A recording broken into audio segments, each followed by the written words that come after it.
Welcome to the first night of the 10th edition of the Wisconsin Science Festival. I'm Eric Wilcutt, Dean of the College of Letters and Science at UW-Madison and Chair of the Wisconsin Science Festival Steering Committee. I'd like to start by thanking the many sponsors who make the Wisconsin Science Festival possible, especially our gold sponsors, Alliant Energy Corporation, Promega Corporation, PBS Wisconsin, and Wisconsin Public Radio, and our silver sponsors, American Family Insurance and Thermo Fisher Scientific. It's become something of a tradition to kick off the festival with one of our most popular events, Big Ideas for Busy People. And in my role, I get to choose the topic every year. Since it's the 10th festival, I thought it'd be fun, informative, and mind-blowing to ask researchers from a variety of disciplines at UW-Madison to imagine what they would be working on 10 years from now. So sit back, relax, and prepare to have your mind blown.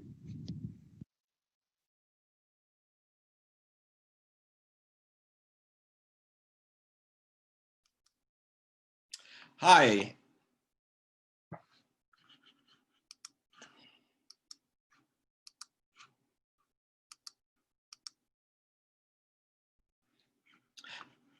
Hi, my name is Michael Graff, and I'm an award-winning actor, and I'm honored to be working with the Discovery Center Science to Screen program as their writer-in-residence. The program promotes science and technology through pop culture and the arts. And thank you for joining us. We're here to talk with a group of researchers about some big ideas that will shape our future in the next 10 years. Presenters will have 5 minutes and with each presentation with 2 minutes to follow up. If they go over their 5 minutes, you'll hear a gong that encourages them to wrap things up. If you have any questions for a panelist, please post them in the Q&A section. The button is at the bottom of your screen. Presenters will try and answer as many as possible, but each will only have 2 minutes after each presentation. These are short talks, so be sure to bring your questions on early so we can try and get them answered. As a screenwriter, I spend my time trying to ask the questions, what if and why not? These scientists and researchers ask the very same questions, what if and why not? So why not get right into it? Our first big idea comes from Randy Ashton. He's with the Wisconsin Institute for Discovery in Biomedical Engineering, and the name of his presentation is Brain and Spinal Cord Tissues for Sale.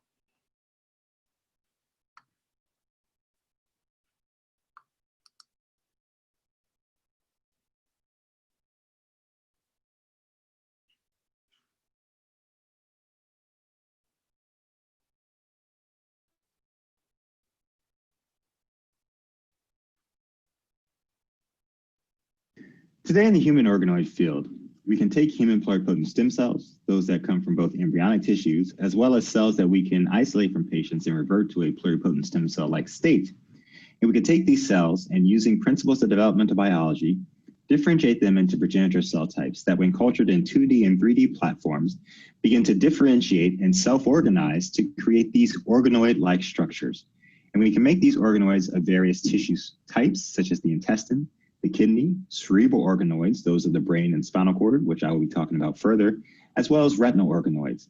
And within these structures, the cells begin to organize and form microscale structures that recapitulate normal facets of human organ development. Now, when we look at human brain and spinal cord organoids, we see that, for example, in cortical organoids, these are ones of your cerebral cortex, the area associated with cognitive function in the human brain. They start to self-organize into this stem zone-like layer, and they create layers of neurons that come off of that stem zone area. This happens also in the retinal organoids. Within these microscale region of these organoids, you have retinal tissues that form, and they too have a layering of neuronal cell types. And these contain all the different neuronal cell types, both in the retinal and the cerebral organoid, that normally occur within normal human development of these portions of the human central nervous system. And so this is amazing, the amount of development that can be recapitulated using these organoid systems. Now, when we take these human neural organoids and put them into a jello-like matrix and put them then into a bioreactor, these tissues can grow to millimeters in size. And within them, you'll see a ton of spontaneous morphogenesis or development of these organoids occurring until you get multiple brain regions within the same tissue aggregate. And this is amazing. At the micro scale, we see tissue structures that look very synonymous with what happens during normal human brain and spinal cord development. However, at the mesoscale or the macro scale, we lose the ability to have the normal organization that we see within normal human development. For example, in normal human development, you have multiple regions of the brain and spinal cord tissue that form in anatomical opposition to one another. And this occurs over and over again in normal human development in a very organized fashion. However, because the morphogenesis within our in vitro organized systems is spontaneous and uncontrolled, we don't have this same level of reproducibility of the macro scale structure of the tissues that we're forming. And so this limits our ability to look at neurodevelopmental disorders, circuit level physiology behavior, to model psychiatric disorders and aging with these tissues. Now in my lab, we are trying to take the normal processes of human central nervous system development and our normal processes that we have for deriving organoids of these various tissues and interface those with materials or biomaterials that have nanoscale and macro scale engineered facets into those materials. And therefore they can interact with the cells and control their ability to form these organized macro scale tissue structures over their process of in vitro culture. And hopefully this allow us to create reproducible brain and spinal organoid morphogenesis, and also be able to do this in a scalable process such that we could eventually be able to biomanufacture these tissues. Now, one example of this is when we take human pluripotent stem cells and differentiate them under neural differentiation conditions in 2 and 3D culture, we can create very beautiful structures here called neurorosettes. And so this is the earliest stage of neural organoid morphogenesis. Now, these rosette structures actually model the early formation of the brain and spinal cord embryonic tissue structure called the neural tube. And this neural tube contains the neural stem cells that would essentially be responsible for creating the rest of the central nervous system or the brain and spinal cord tissues. Now, by conducting this early stage organogenesis process on our engineered biomaterials, we can very tightly control the formation of these single rosette tissues instead of having multiple of these rosettes occur, such that we can very closely recapitulate the tissue structure of this normal neural tube formation process. And this is just one example of how we're trying to use biomaterials in order to reproducibly control this morphogenesis process. We're not the only ones doing this, but others are also trying to do this with similar methods using engineered biomaterials, also other microfabricated tissue structures, as well as bioprinting to create tissues that have reproducible tissue structure similar to what's found in the normal human system. And so our hope is that we can use these processes in order to biomanufacture tissues that have complex structures very synonymous with what you find in the human body. This will allow us to have novel insights into how these tissues work, be able to use these tissues to model neurological disorders, and to personalize these tissues such that they can be used for transplant purposes to actually put them into the human body to try to replace damaged tissue. And lastly, we can use these tissues to screen chemicals and pharmaceutical drugs to understand how they affect human development as well as normal human tissue function when they're exposed to these chemicals at low doses over long periods of time. Thank you for your attention.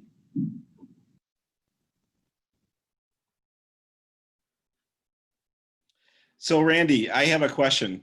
How close are you to actually being able to use this tissue in real world applications to repair brain damage or any kind of damaged spinal tissue? Are you in the next 10 years just looking at the research stage, or is this something that you're really, really close to being able to use in real world applications? So great question, Michael. The initial promise of stem cell research was that we would be able to create cells and tissues that we could transplant into the human to repair or regenerate function. That is a very challenging task. And right now we're at the point where we can create different types of brain cultures with different types of brain cells that we can transplant into human patients. But we can't make tissues yet. And so the earliest clinical trials are now ongoing with deriving cells from various pluripotent stem cells, taking those cultures, these suspension of single cells, and actually injecting that into a human to try to replace cells that have been lost. But to actually make tissue structures is significantly harder.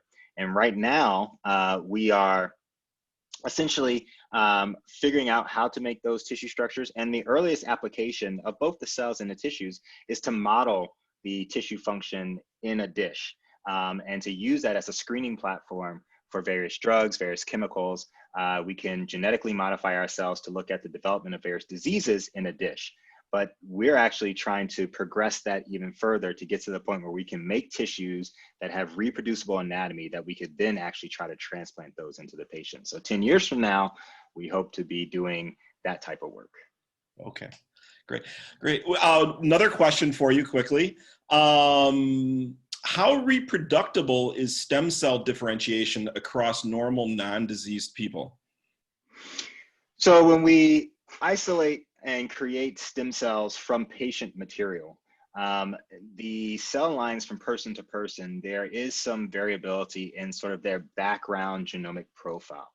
Now we can play around with our differentiation conditions to generally get any cell line to perform well within our particular differentiation protocol, but it does take a little bit of modulating the factors that we use in order to differentiate the cells. But you do see some genomic variability or differentiation variability based on the different genetic background of different patients.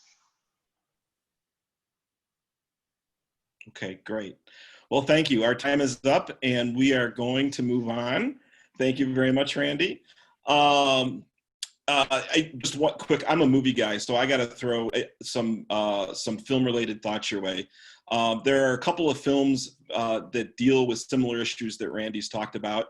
If you're interested in this, check out the films Creation, Never Let Me Go, the German film titled Blueprint, and Splice.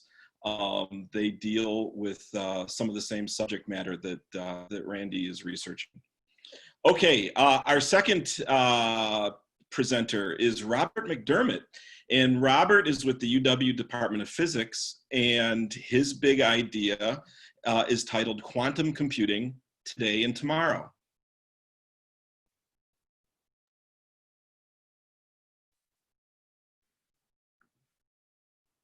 Well, good afternoon. My name is Robert McDermott. I'm a professor of physics at UW-Madison, and today I'll tell you about the current state of the art and near-term prospects for quantum computing. To begin, I'll give you a really quick introduction to the two key ingredients that give a quantum computer its power, namely superposition and entanglement. Now, to explain superposition, let's think first about how we store information in a conventional classical computer. We use digital bits that can be either 0 or 1. You can think about this like the heads and tails of a coin. Now, all of digital communications, the internet, et cetera, is based on operations that we perform with these long strings of zeros and ones.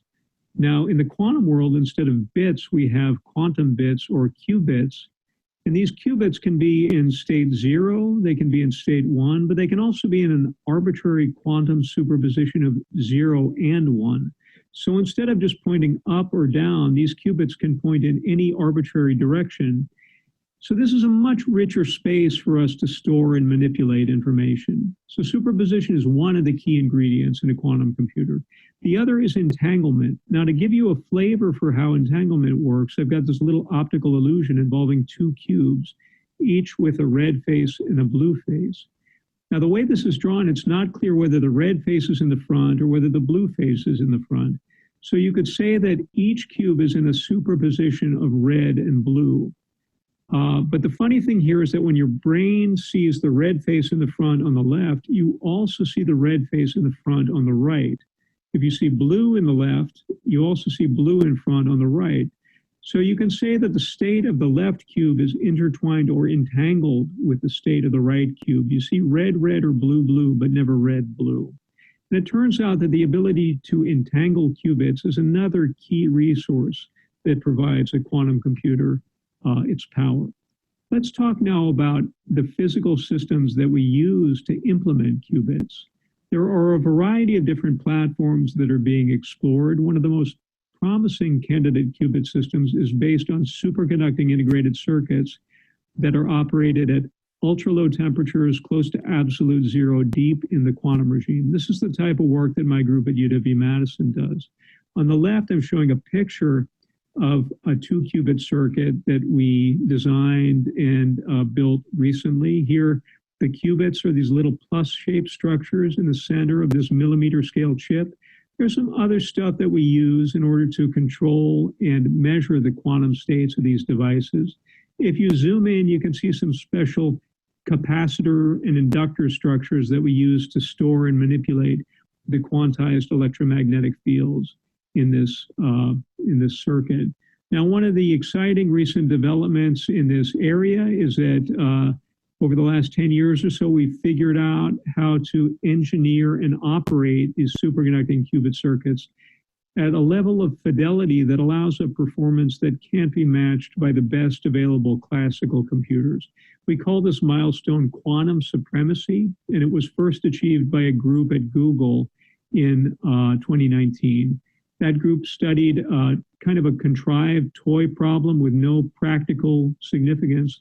But I think in the next 10 years or so, we're going to see some follow-on work that involves some compelling real-world practical applications that are going to have a significant impact. For example, in areas like drug discovery or energy harvesting. Now, ultimately, we would like to build a full-scale, fully blown, fault-tolerant, error-corrected quantum computer. If we could do this, such a machine would outperform any classical computer that could ever conceivably be built. This is an incredibly challenging, ambitious goal. I think in 10 years, we're going to be much closer to that goal, but probably not quite there. Along the way, though, I think there's tremendous potential for discovery. As we engineer larger and larger entangled quantum states, it could be that we discover new physics and find that the current quantum theory is incomplete and there's some new stuff out there that we'll find. It could also be that these large multi-qubit circuits provide a new window on the universe and shed light on some long-standing problems like the origin of dark matter in the universe. Finally, more and more, I think there will be resources available for you, the general public, to get engaged in this exciting, fast-developing field of quantum science and technology. I show on this slide a link from the IBM group that I would urge you to explore. So by all means, stay tuned. I think the next 10 years are going to be a lot of fun. Thanks.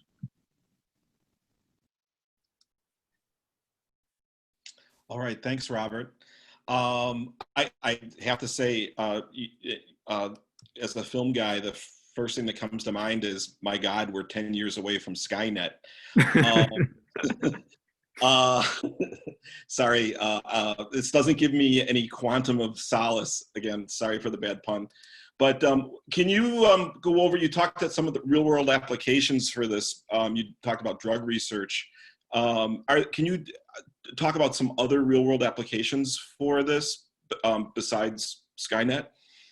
Well, I think that probably the biggest near-term practical applications are going to be in the area of quantum chemistry and, pharmaceuticals, drug discovery. That's a big, potential high impact application. Here we've got a system where the underlying chemistry or physics is, in principle, completely understood. I mean, you can write down the equations that describe the interaction of all of the orbitals in a molecule, but the problem is there are just so many degrees of freedom that the problem is just not computationally tractable.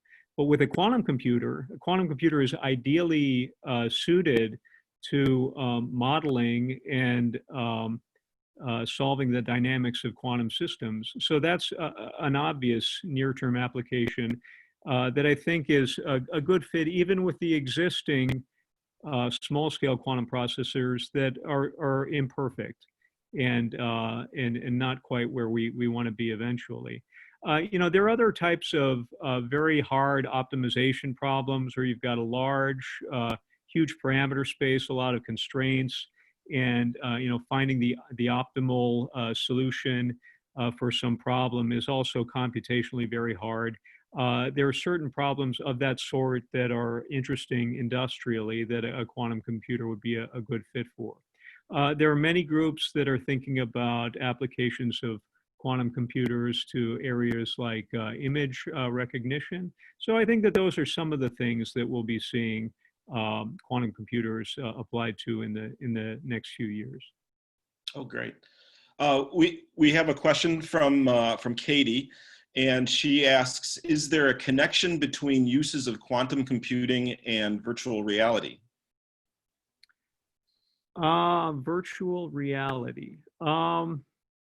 I think not a direct connection that I can think of, but anything that you can do with a quantum computer or with a classical computer, once we have quantum computers, we will be able to, perform exponentially better. So, I think if we can build the thing, then it'll find all sorts of applications that we, can't even envision at this stage.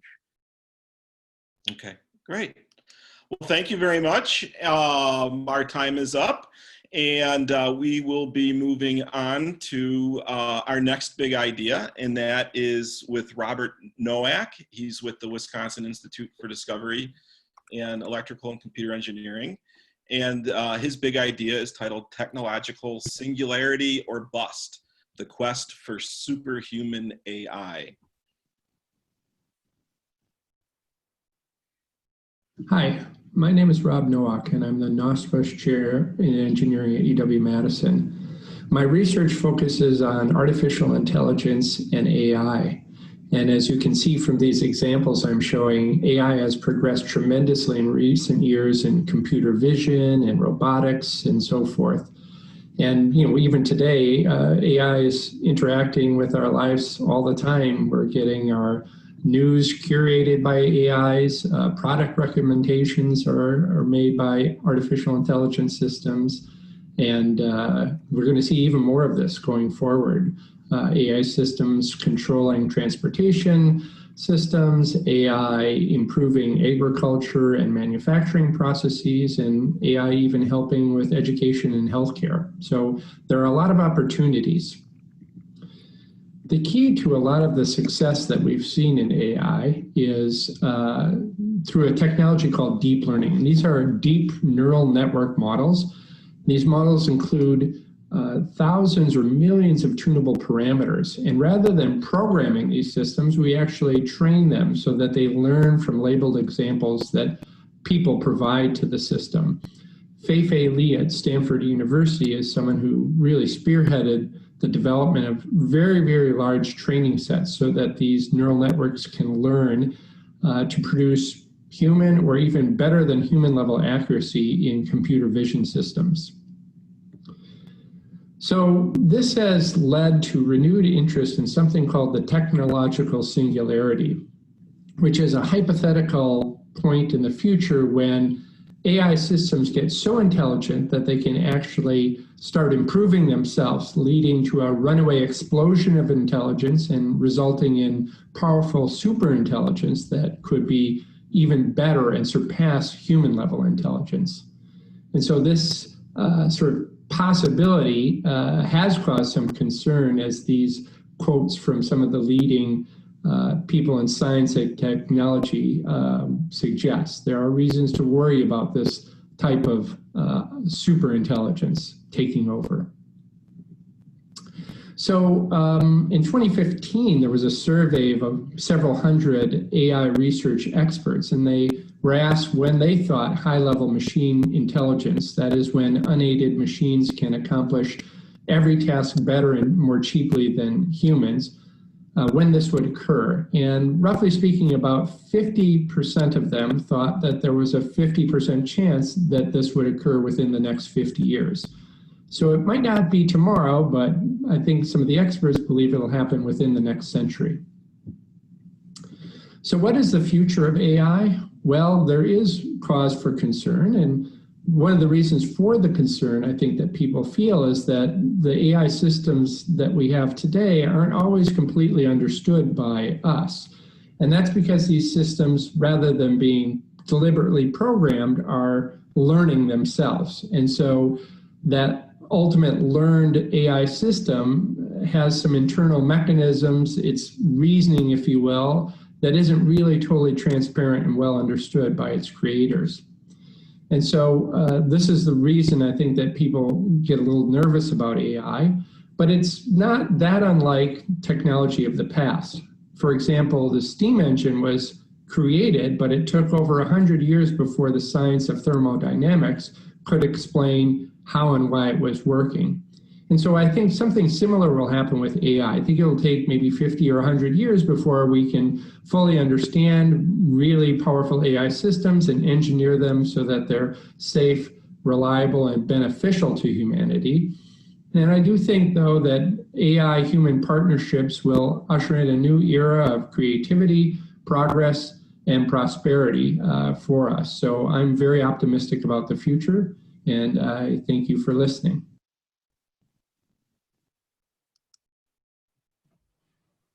Thanks, Robert.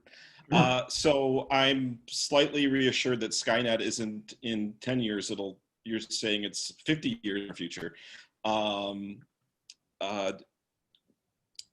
What kind of, you talked about both the good and the bad of AI. What kind of ethics can be taught to an AI system? Is there any discussion about that now? Oh, sure. Yeah, this is a very, very active area of AI research today. All the major companies are interested in it, and also it's a big concern in academia.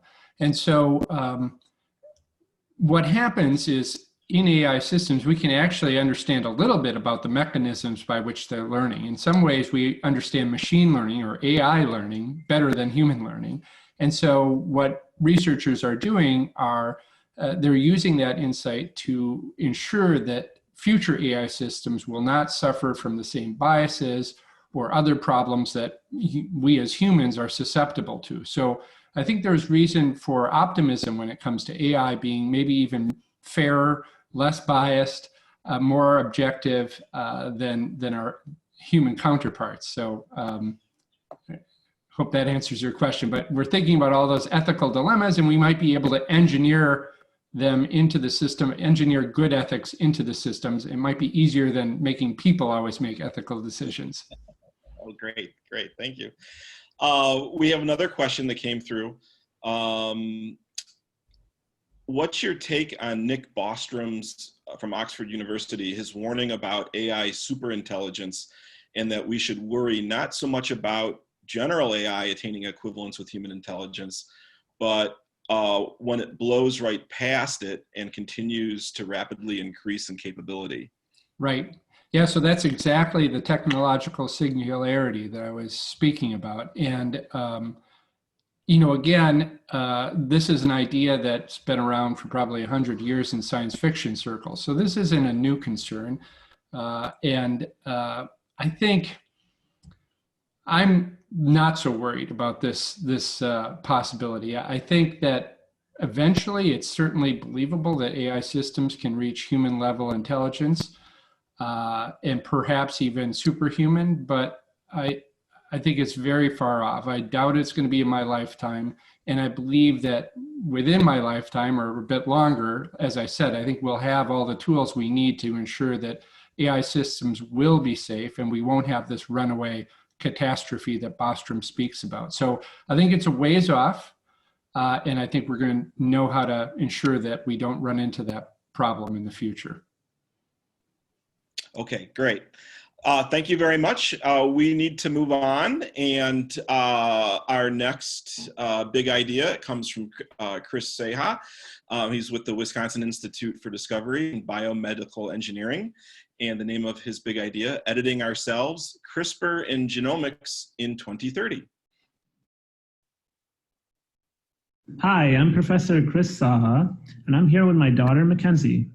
Hi.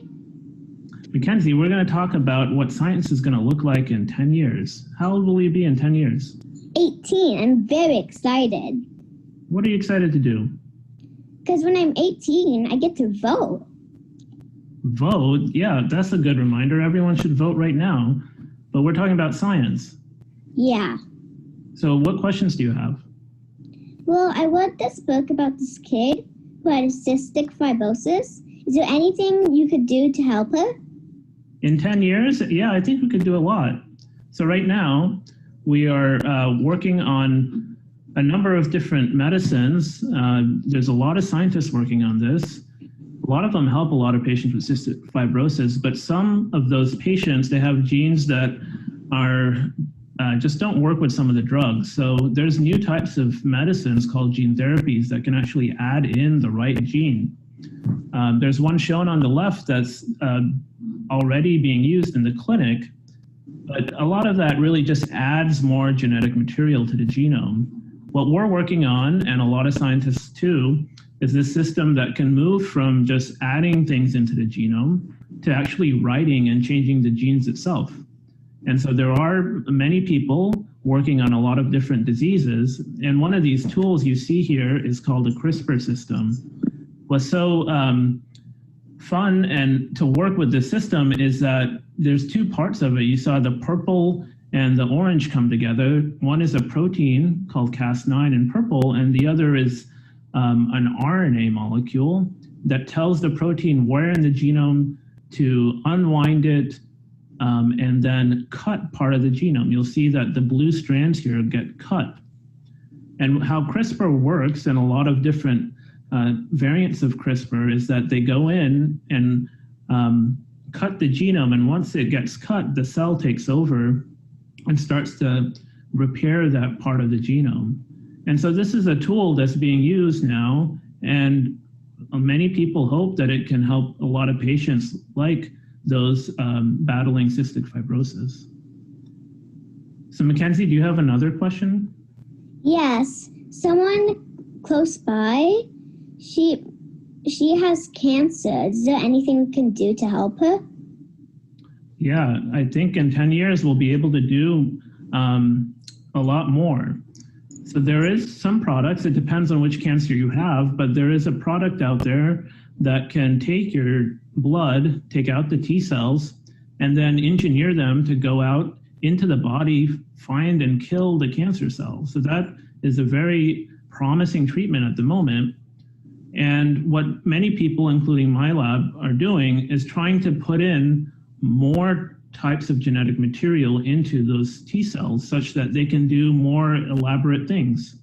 So what you see on the right here is that there's a bunch of circuits that people in electrical engineering have been developing, like switches and oscillators that can control electrons.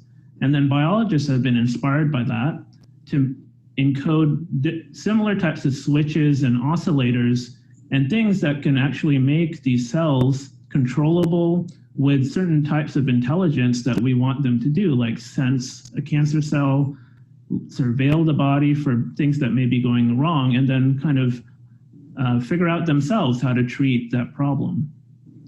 You have one final question, Mackenzie. When I grow up, I really want to be a scientist. Can I do that? Yeah, of course. We'd love to have you be part of science, and actually women in science are becoming more and more recognized. So I think there's a really inspiring story about two women scientists that just got the Nobel Prize in chemistry. They worked across the Atlantic, calling each other on Skype about their really interesting questions and puzzles that they were trying to solve. And I think there's going to be a lot more people like you that will work across the globe, collaborate, and have a more diverse set of scientists that potentially make the discoveries that we just talked about. So there's a number of different things here that are being done internationally at the national level, where Wisconsin and scientists and scholars are contributing to. I think you could go check it out. Okay. Thanks for joining me today, Mackenzie. Yeah, it was really fun. Yeah, I had a lot of fun too. Bye. Bye, guys.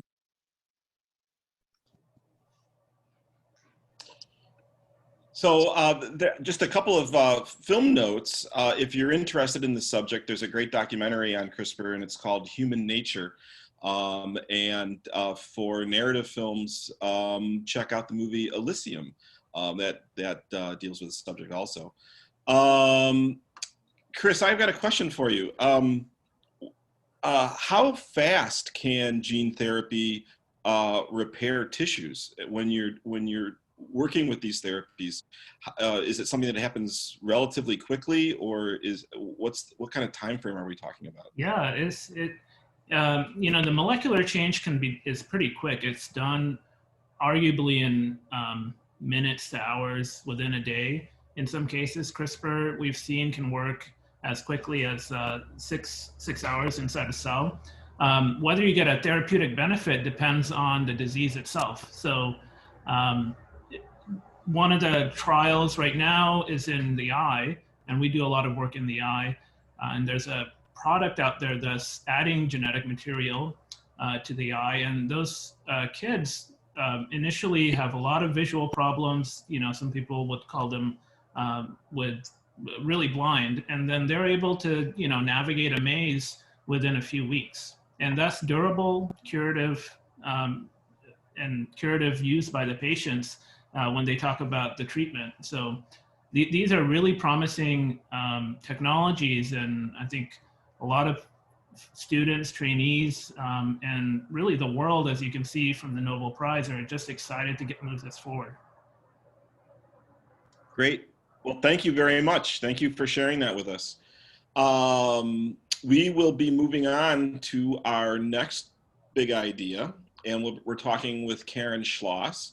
She's with the Wisconsin Institute for Discovery and Psychology, and the name of her big idea, the human brain, virtually go where no one has gone before. Hi, my name is Karen Schloss, and today I'm going to talk to you about virtually going where no one has gone before. Let's start by having everyone close your eyes and imagine you are rock climbing on the side of a mountain. Now, imagine you're transported to an enchanted forest with sparkly flowers and singing animals that serenade you as you go on a gondola along an enchanted stream. These may seem like really bizarre things to imagine, but with the virtual reality headset, both of these experiences are just a few button presses away. Now let's imagine something a little different. You are studying for an exam. Let's say it's an exam for my Psychology of Perception course, and you're trying to learn about the visual system and how input from the world gets projected onto the back of the eye, travels along different pathways to end up at the striate cortex. This is a little less exciting than what we imagined on the previous slide, the idea of scaling a mountain or traveling to an enchanted forest. Well, what if we can combine these two types of experiences, studying neuroanatomy while also getting transported to a place we couldn't otherwise go? Well, this brings us to the UW Virtual Brain Project. In the UW Virtual Brain Project, we have been creating neuroanatomy lessons using immersive virtual reality, where you get to go inside a model or a 3D diagram of a human brain. So here we're looking at the brain from the outside, and we're going to travel along this track into the eye, where we can see how images from the world are projected onto the back of the eye and how the neural signals travel along the path. And each one of these yellow orbs is an information station. So when students do this lesson, they stop at each information station and they get to hear about the type of processing that goes on at each stage in the pathway.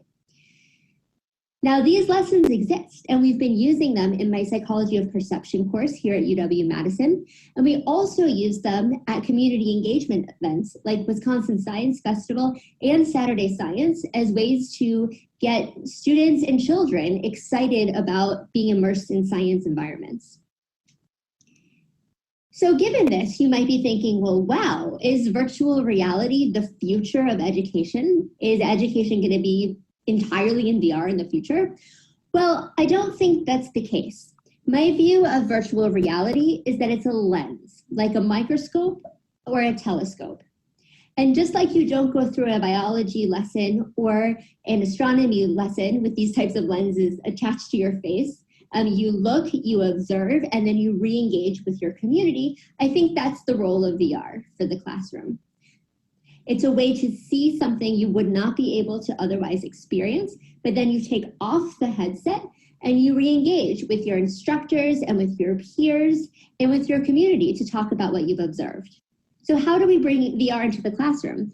Well, with recent advances in VR technology, these devices are highly portable, which means that in my class, we were able to bring 25 of them into the class and cycle about 80 students through the experiences of our virtual visual system and also our virtual auditory system in just about 20 minutes to get through all of those students, which means this is really a tractable way to get students out of their seats and really engaging with the material during class. So far, we've developed the visual system and the auditory system. We assess their effectiveness in the classroom for achieving learning outcomes, and we assess them in the laboratory to see how they influence learning of STEM content and experience-based learning outcomes compared with 2D alternatives. And I'm happy to talk with you about those data if you're interested. So far we have the visual system and the auditory system, but in the upcoming years, we're working on developing other systems, so touch and taste, as well as smell, to broaden our repertoire of virtual brain lessons. We are also working with collaborators to create lessons for other types of STEM content, including a virtual universe and a virtual microbiome, the soil. So to conclude, VR provides an exciting way to virtually go where no one's gone before, and it provides a way for students to be excited and engaged in science content.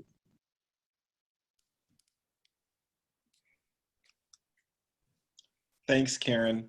I've got a question for you. How do you scan the brain to create an actual VR model to work with? So that actually started off as an MRI scan of a brain, just a standard MRI. And then that gets put into software called FreeSurfer, which turns the scan into geometry. And then that gets put into Unity, which is a gaming platform, then we can create the interactive experience through there. So that brain is actually the brain of someone who works on our project. And so he gets to go inside of his own brain, which is incredibly cool. And a couple of years ago at Wisconsin Science Festival, we were demoing the virtual brain, and there was an 8-year-old who I told him that he was about to go into this person's brain, and he was like, well, is it gonna hurt him? I was like, no, you're not actually going inside of his brain. It's kind of like going to a movie of his brain. So he's like, oh, okay, I'll try it then. Great, thank you. Great, well, any questions for Karen? So one more thing I'd like to mention is that the brain is online, and so anyone can download these lessons for free. They're available, and so if you have an Oculus headset, they're at your fingertips. Is there a website that people can go to? Yes, I've posted it a couple times in the Q&A, and it keeps going into the answered section, but I will post it again. But yes, it's in the answered section of the Q&A. Okay, maybe we can also copy it and put it into the chat box too for people. Absolutely. Great. And speaking of virtual reality, I have to give a shameless plug for people to join our Zoom conversation on Saturday. The Saturday afternoon, we'll be talking with Oscar-nominated special effects and visual effects wizards from Hollywood that will talk about how they're integrating virtual reality into today's film production. So go online, please check that out, and and join us on Saturday. Next up is Melissa Scala. She's with the Morgridge Institute for Research in Biomedical Engineering, and the name of her big idea is Your Cells Tell Your Story. So before we start talking about what cancer care will look like in 10 years, let's think about how it looks now. Currently, we have information on the patient, including what kind of cancer they have, and maybe some surface markers, and definitely a genomic report is becoming more common. So we'll use this information to think about what kind of drug to give the patient, and we can think about how effective is each drug, how toxic is each drug, and which drugs can we combine to give the greatest effect in the patient. And currently this process is iterative, so we'll try the best guess, and then we'll wait a few weeks and months, see how the tumor responds, see how the patient responds, and often we change the course of treatment to improve survival and improve quality of life. So we're using a best guess and not exactly the most precise methods to understand what would work best for each individual patient. So when I think about the current state of cancer care, I think about this as like a compass. So we have enough information to point us in the right direction, but we don't have information that's precise enough to guide us directly to where we want to go, which is improvement of the patient and abolishing the tumor. So what can we do to improve this current situation? We can actually take the cells from the patient and look at them in real time in response to different perturbations or drug treatments. So to do this, we first take a sample of the tumor, either with a biopsy or in surgery with a surgical sample. And then we have to fool these tumor cells into thinking they're in the body and acting like they're in the body. So we'll put them in a 3D matrix and we'll give them the nutrients they need to grow and thrive. And then we'll start asking questions about how does each cell respond to different threats that we send their way. So different drugs, maybe radiation treatment, even immunotherapies. We can start to ask in real time, how is each cell responding? So the dream right now, and I think we're getting close with new technologies, is to look at single cells within a patient sample. So we know that each patient responds differently to treatment. And we also are starting to understand that each cell in the tumor responds differently to treatment. So we need more sophisticated methods to really get a fine-grained understanding of what's happening on a single cell level. So currently we're thinking on a tumor level, and what I see us doing in the next 10 years is thinking on a single cell level. And we are just starting to get the technologies we need to ask these questions. We can ask things like, how are the cells making energy? How are they making building blocks to divide? How are they using their pathways in novel ways to avoid the drugs that we're giving them? And how can we use this adaptive nature of the tumor to our advantage so we can give drugs at the right time to give the best outcomes for the patients? So what I'm seeing in the future of cancer care is that your own cells will tell your story. So you won't just have a genomic report, you'll have single cell information for each patient. And in this way, you can pick the best drug for each patient. And we'll move away from this kind of compass activity to a more map or like Google Maps, something perfect where we can just get directly from where we are, say at the Memorial Union, to where we want to be, the Carbone Cancer Center, in the most efficient way, given the tools that we currently have. So I am happy to take any questions. Thank you. Hello. Hi, Melissa. We do have a question that came through, and the question is there a role for AI in your vision for the future? Oh, definitely. So we have so much information from each of these cells. So I mentioned the genomic report. We have clinical information from each patient, like their patient history.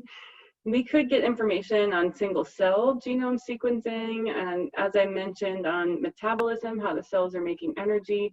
So then the difficulty becomes integrating all this information. So in my lab, we also use machine learning and artificial intelligence to take all this information and put it in a model that provides the best predictive accuracy. So of course, the sum of this information is greater than any individual piece of information. And so that helps us make a better treatment decision for the patient. Definitely, yep. It's critical, Great. I think, for lots of research. Great. Another question that came through, how quickly can you grow the organoid and do the imaging after biopsy? Yeah, that's an important question because we don't want to make the patient wait for their treatment plan. We want to get them on their best possible treatment as soon as possible. So in my lab, we get the sample, and on the same day, we culture that sample, and then we'll have a readout for drug response 2 or 3 days later, most accurately 3 days later. So within 3 days of the surgery or the biopsy, we'll have a prediction of what would be best for the patient. And, you know, again, if we use computational models, those, once they're trained, are very quick. So they can provide us information very quickly after we get the data. So go science. One more question.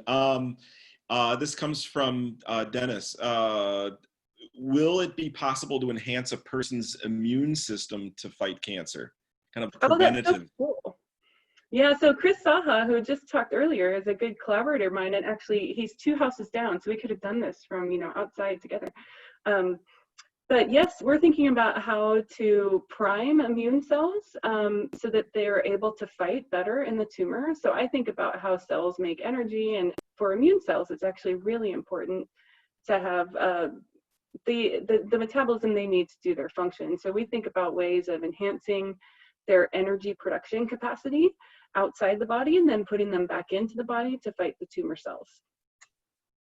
Okay, great. Well, thank you very much. We are going to move on, and our next big idea comes from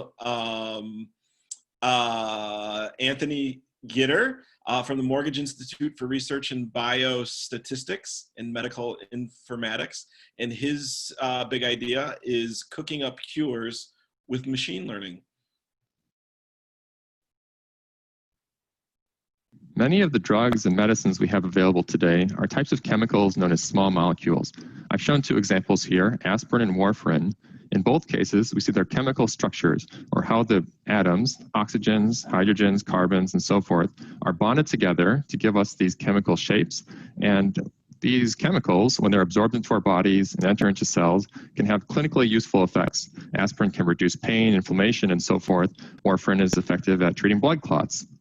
So the question that many scientists like myself are interested in today is what we can do when a new disease emerges. That might be a new viral disease like the one we're currently facing, COVID-19, or we could be thinking about how to create new treatments and more effective medicines to cure existing diseases, perhaps something like neurodegenerative disorders. The current approach for drug discovery oftentimes start with something called chemical screening. So on the left side, we can imagine the chemical screening workflow. So we have existing libraries of chemicals in a freezer. These could be thousands, maybe up to 100,000 different chemicals. And we can pull these chemicals out of the freezer to systematically experiment with them in the lab. And we'll try each of those chemicals in some particular experimental assay. We have a robotic system that can test maybe a batch of 100 or 1,000 different chemicals against some biological system we've designed so that we get signal that tells us if the chemical is perhaps effective against this disease or if it's ineffective against this disease, with the idea being that if any of them shown signs of being effective or interesting at all, we could optimize them further. To help explain what this looks like, I'll take a culinary analogy. So I imagine this chemical screening approach to be something like eating at a cafeteria. So it's completely one size fits all. We're always pulling the same chemicals out of the freezer. And here in the cafeteria, we always have the same menu available to everybody. So it's possible that when you come into the cafeteria, you may have some really excellent culinary experience. You may find some chicken nuggets that really just delight you, knock your socks off, they're so delicious. But you can see how this approach may fail. A lot of times you may leave unimpressed. And then similarly in chemical screening, there's a danger of failing here that we may not find a chemical that's worth following up on further. So let's think about what we can do to improve this in the near future and then the longer term future. Something that's very exciting right now is that chemical suppliers, commercial vendors, have come up with recipes, essentially, of how to create over 1 billion different types of chemicals. And the attraction is that we could order these chemicals that are created on demand using the vendor's recipes, then bring them to our lab and try a greater diversity and number of chemicals versus what we already have in the freezer. An example of these recipes is shown here. So here are the chemical synthesis steps to create one of my favorite chemicals, caffeine. And we can see it's a series of chain reactions that follow instructions just like a recipe does that get us some interesting chemical molecule. In the culinary world, we can see why this is exciting. We now have access to a world-class, excellent chef who has stacks and stacks of recipes. So they have cookbooks with, let's say, 1 billion different recipes for entrees. So this is giving us a much greater chance than the cafeteria to find some really perfect recipe and create the most amazing entree you've ever had. But in both domains, drug discovery and the food world, we face this challenge of not really knowing which recipe to try next. Our chef, no matter how good they are, can't cook every single recipe if there's 1 billion to choose from. This is where machine learning comes in. So machine learning systems, like ones my group's working on, have the potential to learn from the initial recipes we try and get better at telling us which recipes to try next. They can do that by looking at the outcomes, seeing if we liked the entree or not, if the chemical seemed like it was effective or not, and by comparing those outcomes to properties of the recipe or the chemical substructure. So we might look at different cuisine types. Maybe we find that we don't really like French recipes, but we really love Ethiopian food. And we can also take into consideration things that we haven't tried yet. So perhaps we've never cooked with saffron, so we want to try some of those recipes. And perhaps there are types of chemicals we've never explored, so we should search there. Looking out further into the future, I think it'd be very exciting when we can use machine learning systems not just to tell us which recipes to try next, but to essentially write their own recipes. So from the drug discovery world, this would be like taking basic ingredients, chemical substructures or individual atoms, and giving a machine learning system the power to generate new types of chemicals, new small molecules that could be very, very effective at treating the disease we're studying. If we look back at the food world and the culinary side, we can see the appeal and the danger. So we might have a machine learning system that writes this beautiful recipe, the most delicious dish you could ever imagine. But we can see that even though the recipe is delicious and it's a really great sounding entree, we don't have the capability to actually make this recipe in practice. It's calling for impossible ingredients and impossible steps. And that's the challenge that's going to take, I'd say, 5 to 10 years to overcome in the drug discovery world, is that even if we can draw and sketch really interesting chemical structures, there's going to be a lot of real world challenges to overcome so that those chemical recipes can actually be followed and we can actually create the chemicals in the lab.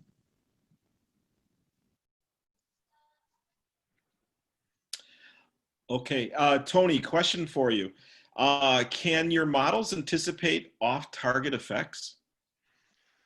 Yeah, so that's a really good question. There are some types of machine learning models and computational models that are being used in drug discovery right now that potentially could say something about off-target effects.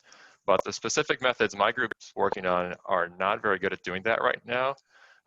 They mostly learn from example. So if we think about the example of characteristics of the recipes you've tried so far, what are their ingredients or what's the cuisine style, they're only able to take what we know about those specific examples and try to make predictions about whether a chemical will work or not on one specific disease target or for one particular person who's come into the restaurant. If we think further in the future past this 10-year horizon, I think that we could try to jointly optimize chemicals to minimize toxicity, minimize side effects, and also maximize effectiveness against one particular disease target. But that's going to be an even more challenging problem. Okay, great.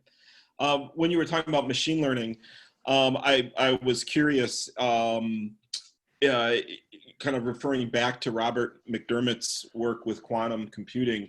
Do you see any applications with what he's doing affecting your work down the road?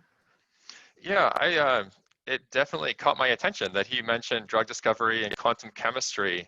And I try to keep up to date with that type of research, but it's pretty different from the approach we take. So the methods my group develops are not very smart chemically. So they're making pretty shallow estimates about what happens when a chemical comes into contact with a protein. And maybe that protein is one that is somehow linked to the disease we care about.